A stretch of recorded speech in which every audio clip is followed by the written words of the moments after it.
Hey, welcome to Vance Tried It. Today we're going to be making some cowboy beans. So we're going to get started here in our Dutch oven. Now I like making this in the Dutch oven because we can just use it all one pan. It all gets made right in here. We're going to start off with about 10 ounces of bacon. I've gone ahead and cut this bacon up into pieces and we're going to brown it up. Now, you can brown it up in strips, just like you're normally cooking bacon, and then chop it up. I just always find it easier to go ahead and cut up my bacon first and then brown it. So that's how we're going to do it today. And I'll tell you what, while that's browning up, let me tell you something, some good news. That's right, we made it. We got to 500 subscribers, and I've been telling you, if you've been watching my videos, if we get to 500 subscribers, I'm going to give something away. And that's what I'm announcing today. Look, if you comment on this video, and I'm going to have a couple more videos at least this month that I'm making the same offer, but anyone who comments on this video and some others that are coming out will be entered to win a really nice set of glass mixing bowls delivered right to your house. Now, in order to do that, you have to leave a comment, and I need you to live within the continental United States of America. Now, if you don't live in the continental U.S., go ahead, leave the comment, enter the drawing, and I promise you I will get you something nice. I just can't guarantee you it's going to be the mixing bowls because we start going out of the continental United States and we have shipping issues, but I promise you I'll get you something nice if you don't live in the U.S. But go ahead and leave a comment, and hey, while you're down there, would you go ahead and like this video and share, and if you're not a subscriber, go ahead and subscribe because we're just going to keep growing, and the bigger we get, the better stuff I'm going to be giving away. But even more important, you're going to see how to make some really good food. Well, anyway, while this bacon browns up, you go ahead and go down there, and we'll get back to you in just a few minutes.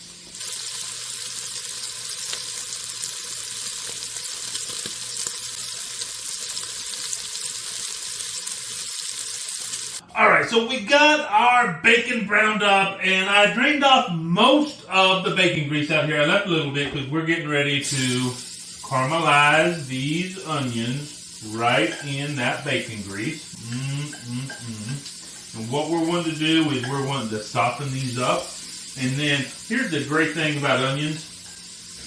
As onions start to soften under heat, and they begin to release their oils, they actually start to sweeten up. And so it changes the flavor profile of the onions.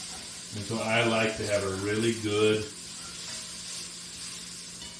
caramelization on my onions.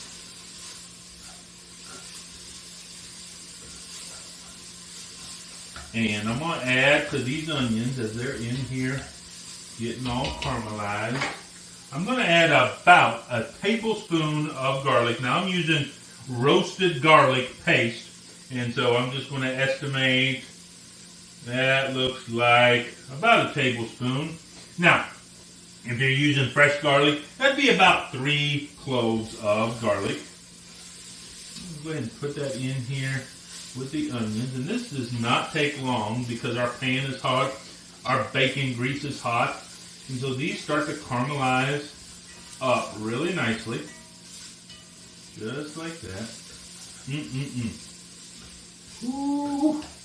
You know, I hardly ever cook with raw onions. If I'm using onions in just about anything I'm cooking, I'm going to go ahead and I'm going to caramelize them up just like this. Now, if I don't have the bacon grease or something, I'll throw some butter in here and just get them nice and caramelized and softened. And they just come out so good in all the recipes. So we have those all caramelized up. Now what I have here is 1 pound of extra lean, 93% ground beef. What I'm going to do is I'm just going to put this right in there. And we're just going to let that set for a minute. You know, I think sometimes the mistake we make when we're browning meat, especially hamburger, but it could be stew meat or whatever it is we put it in there and we immediately start playing with it, especially the hamburger. And so what I like to do is I like to get it in there, let it set, and let that meat really start to brown up on that first surface there. That way, when we do break it up, it has a little bit more bite. I think it just comes off a lot better that way. So we're going to go ahead and let that brown up just a little bit. It doesn't take too long, because like I said, our pan is hot. Now I'm going to use this handy dandy little meat chopper. And now I'm going to start to break it up now that it's browned a little bit. And just mix that onion and garlic right in there with it. Now we're going to go ahead and let this brown up. And we're going to continue really to do the same thing. Like I said, when you first put it in there, go ahead and let it sit there for just a minute. Let it start to get brown. Same thing, every time you go in there and break it up a little bit more, let it set. Give it a minute or two to let that meat really brown on there, and then you can stir it again. So this is going to take a few minutes. We'll get back to you when we're all done up here.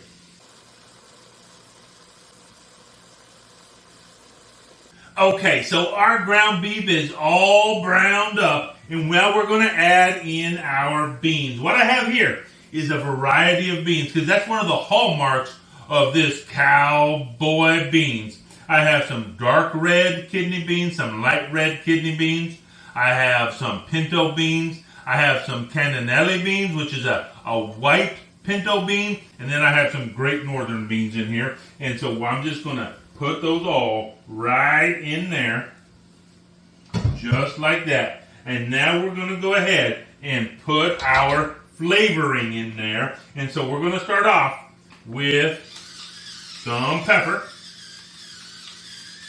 Oh, I don't know, maybe a teaspoon and a half. Yeah, that looks like that's about it right there. And then we're going to go about the same amount of salt right here. That salt comes out a little bit faster. Don't need to go quite as long when the salt is on the pepper. And then what we have here is we have, what I do with the bottle, I think I got rid of it. Anyway, this is some spicy yellow mustard. And so also that is a tablespoon of the spicy mustard and a tablespoon of the Worcestershire sauce. And we're going to just get that in the party here. Just like that. And now we have a tablespoon of all-purpose seasoning.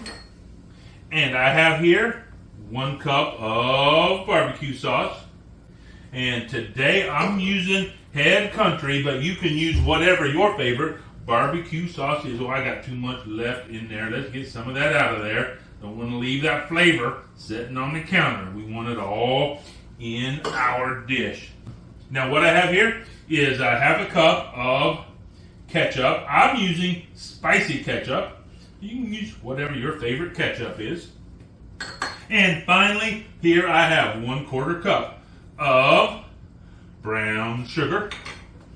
Now what we're going to do is we're just going to give this a really good mix and mash right here in our Dutch oven.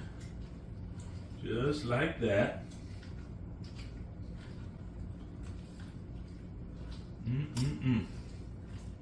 I can tell you it already smells good, and we're not even really that close to being done, because now what we're going to do, once this is all mixed up, oh, doggone, I almost forgot our bacon. Don't forget to put the bacon back in there.